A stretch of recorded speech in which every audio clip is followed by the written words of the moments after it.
Hello বন্ধু, আমি বললাম ওই কলা গাছটা কাটার জন্যে। জানো তো, কাটা গাছে মোচা ধরেছে। এরকম তাকাচ্ছ কেন? বকো কেন পাখি? আমায় বকো না, আমি তোমার একটাই বউ না। ঠিক আছে দেখো যাচ্ছে তাই অসহ্য। হ্যালো বন্ধুরা, কেমন আছো? ভালো আছো? আশা করি আমিও ভালো আছি।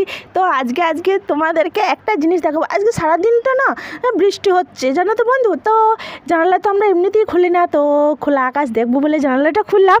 ও মা, আমাদের ঘরের পিছনে তখন দেখছি একটা কলা গাছ আমার বরে কেটে দিয়েছিল। তো কলা গাছটা কাটার পর ও মা, মোচা ধরেছে। কি হয়েছে দেখো দেখো বন্ধুরা, দেখো, এই দেখো মোচা। হে মা, কলাটা কি করে হবে? গাছের পাতা নেই, গাছ কেটে দিয়েছে, কিন্তু মোচা বার হচ্ছে। হে মা, তোমাদেরকে যখন কলাটা বড় হবে না, কলা মানে কি বলে যে কলার কি কাঁদি, কলার কাঁদিটা যখন বড় হবে তোমাদেরকে দেখাবো, ঠিক আছে? আজকে দেখে নাও, ওই কাটা গাছে মোচা হয়েছে। হে মা, আমার কি ভালো লাগছে জানো বন্ধুরা। তোমাদেরও আশা করি ভালো লাগবে, কিন্তু আমার খুব ভালো লাগছে।